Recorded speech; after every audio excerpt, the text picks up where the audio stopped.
Deuxième partie donc consacrée aux adaptations, mais cette fois-ci à Marvel.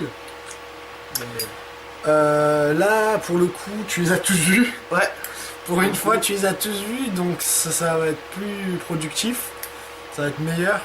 On va commencer donc. Alors, Marvel a décidé de faire des super-héros et donc développer le monde Marvel en film. Après, ils ont décidé de les réunir et tout. Projet ambitieux qui avait commencé en 2008. Je croyais pas si tôt. Ah bon, Ouais. ah, c'était en 2010. Moi, si je vois, ça a commencé vers les Iron Man, ou voilà, mais alors pas du tout.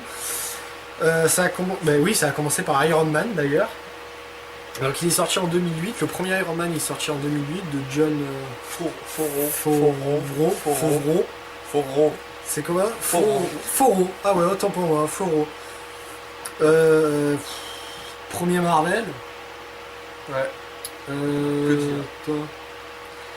Moi, j'ai bien. Attends, faut qu'on se souvienne, parce que le 1 il remonte quand même. C'est Ouais, quand il se fait capturer et tout. ouais, ça. il se fait capturer. Bon, en fait, c'est le commencement en fait. C'est en fait là où comment il devient naît, Iron Man, en là fait. où naît Iron Man en fait. Ouais, comment Ouais, non, c'était bien, moi j'ai bien Ouais, aimé. non, franchement, ouais. C'était bien mis en scène, ils ont bien.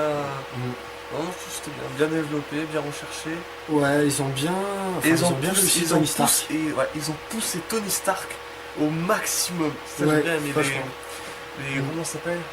Pas les caractères. Ouais, le caractère de Tony Ouais, Stark. ouais, le caractère, hein, pas la psychologie. Ouais, le caractère. C'est juste le caractère. On a bien Ouais. découvert Tony Stark là-dedans. Ils l'ont bien, Ça, ils l'ont bien mis en place. Ouais. Ça, je suis d'accord. Ils l'ont bien mis en place. Bon, on va pas s'étendre dessus. Donc, il y a eu Iron Man qui était assez bien réalisé. Un peu. Alors, mais ça, je pense que c'est la difficulté. Ça va être pareil pour l'incroyable Hulk. Les méchants. Il n'y a pas de méchants. Enfin, si, il y en a un, mais. Il arrive à la fin, il se fait aussitôt démolir. Ouais. Pareil pour Incroyable Hulk, qui est sorti genre 2 mois après.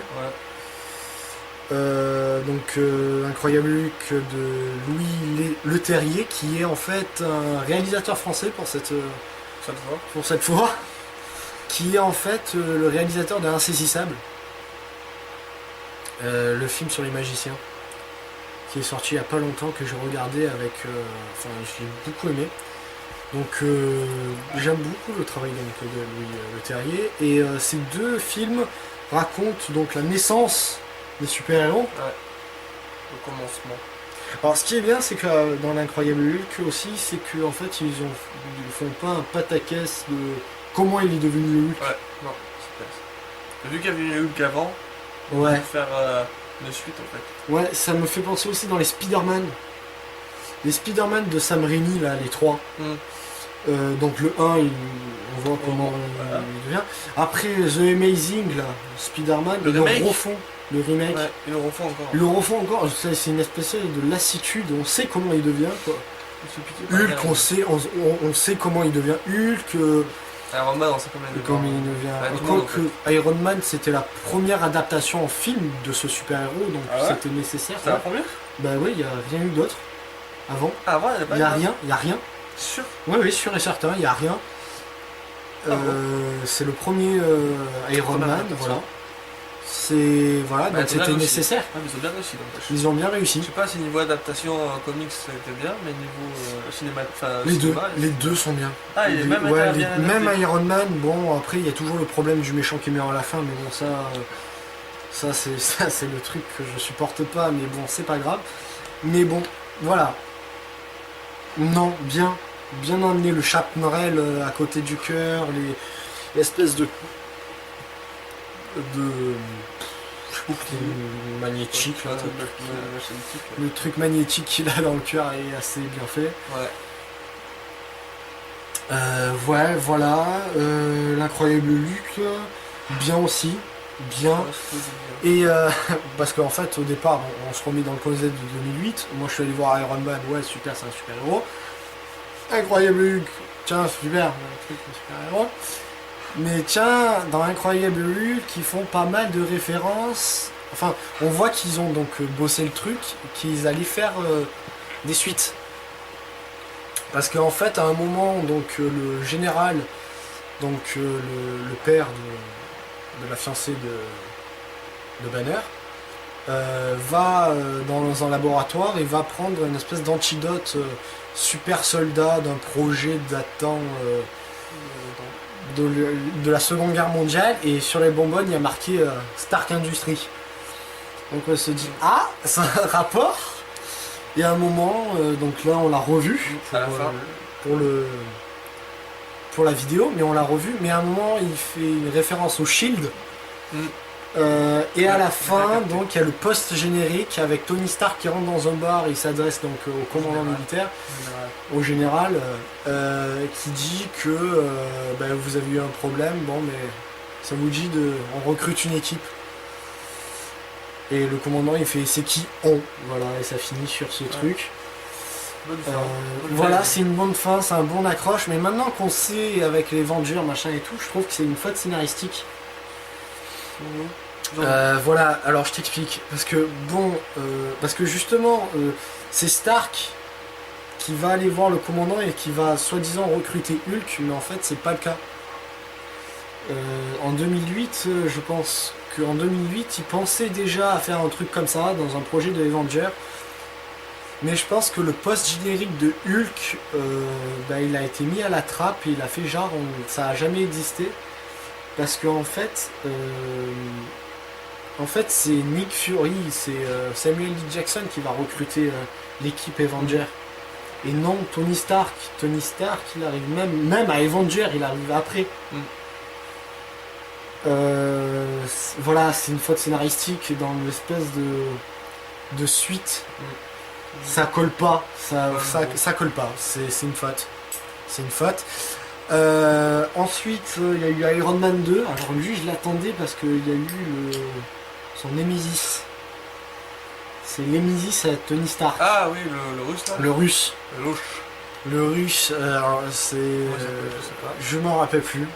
Joué par Mickey Rourke, pardon. Bien. Bon film. Bon film. Il continue. Bon effets spéciaux. Ouais, il continue. Ouais, il est excellent. Notamment Avec les voitures. Ouais, Putain, ça j'ai c'était kiffé. magnifique. J'ai kiffé. Ouais. Et ce que j'aime bien en fait, c'est que d'ailleurs on le retrouve dans l'incroyable Hulk, mais ce que j'ai bien aimé, c'est qu'ils introduisent de la technologie Marvel. C'est-à-dire que ils restent pas cramponnés à notre technologie rationnelle qu'on connaît. Mais dans Incroyable Hulk, par exemple, ils utilisent des sondes sonores pour maîtriser Hulk.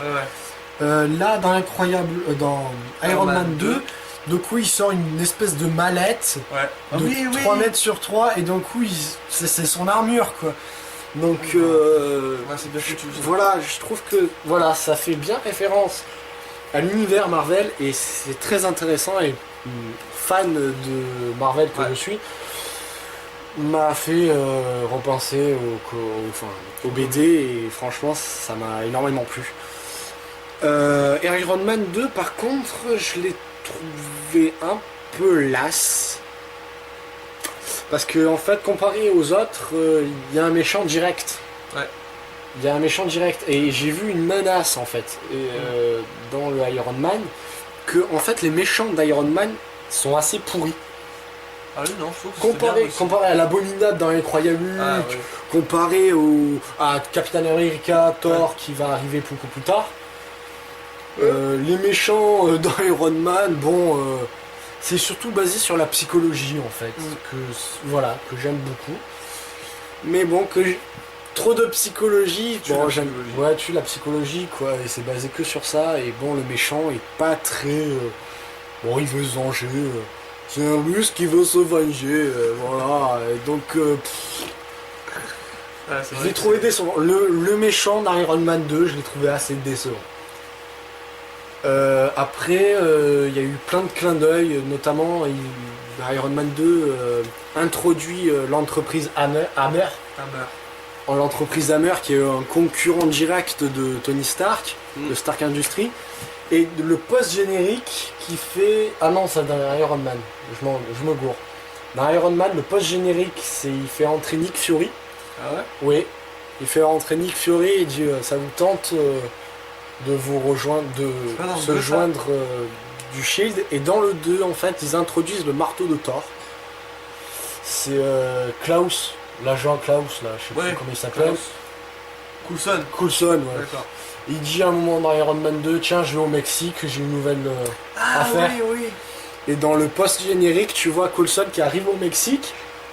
Et t'as un plan, un travelling en derrière. Et il dit à Nick Fury, tiens, je l'ai trouvé.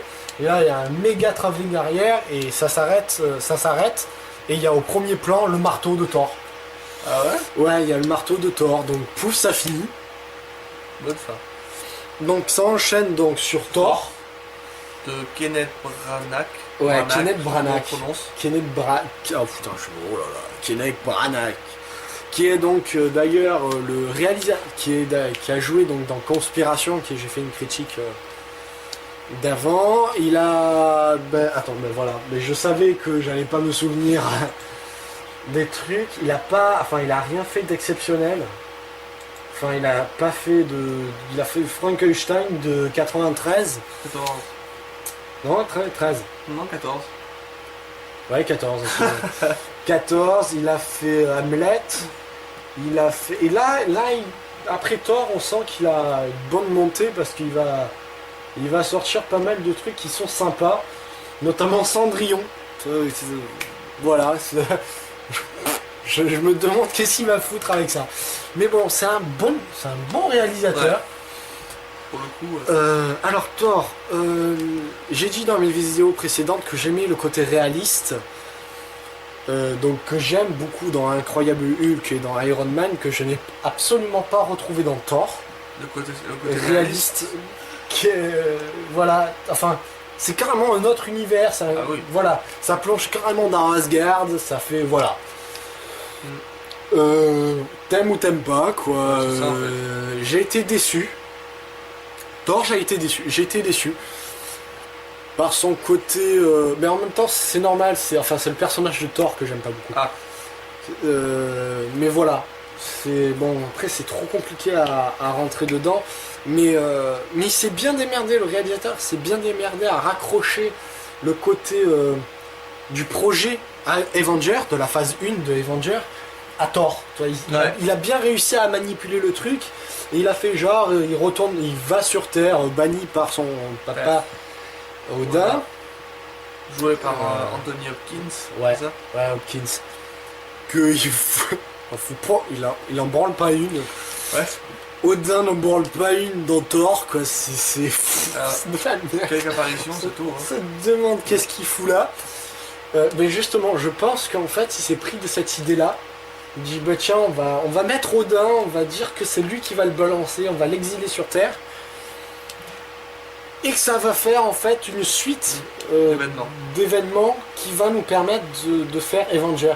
D'ailleurs, si tu remarques bien, il y a un petit scénar. Donc il rencontre donc Nathalie Portman et le mec, le vieux, Ouais. le cheveu court, machin Ouais. et tout. Et à un moment, il dit, à un moment, il y a le Shield qui va prendre les travaux donc de Nathalie Portman. Ouais. Et à un moment, le vieux, il dit, oui, j'ai eu un pote. Qui a travaillé sur les gammas et que le Shield aussi a récupéré tous ses travaux. Oui. Bah c'est Hulk, Non. c'est Banner. C'est Banner. Ouais.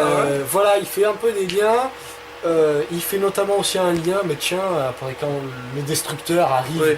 sur la ville, il y a Coulson qui dit tiens, c'est encore une invention de Tony Stark. Donc voilà, tu fais des petits liens. Donc c'est un bon univers, tu arrives bien dedans. Subtil, mais pas en faire des caisses. Thor, alors ils sont un peu restés en écart, contrairement à Iron Man, je trouve. Il est resté un peu en écart. Ils ont pas tout dit. Ils ont pas tout balancé sur Thor. Ils nous l'ont fait découvrir. Ah voilà. Contrairement à Iron Man, qui nous l'ont balancé direct dans la tronche. Parce que c'est une naissance. Ouais. Parce que Iron Man, c'est une naissance contrairement à Thor. Un demi-dieu scandinave, quoi. Bon, t'arrives direct, bon voilà. Ouais. Donc ils te le font découvrir. Donc Thor, juste une petite parcelle. Ouais. Dans Thor, quoi, voilà.